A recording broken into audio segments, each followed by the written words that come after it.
प्रथमं वक्रतुण्डं च एकदन्तं द्वितीयकं तृतीयं दशपिण्डाक्षं गजवक्त्रं चतुर्थकं लम्बोदरं पंचम च षष्ठं गणमेव च सप्तम लिंगराजं च धूमवर्तताश्रमं नवमं बालचन्द्रं च दशमं तु विनायकम् एकादशं गणपतिं द्वादशं तु गजाननम् ओम शांति सुशांति सर्वारिष्ट शांति भवतु।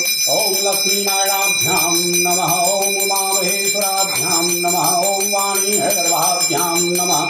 ओम सचिवेन्द्राभ्यां नमः। ओम मातृपितृगणेभ्यो नमः। ओम ईशदेवताभ्यो नमः। ओम कुलदेवताभ्यो नमः।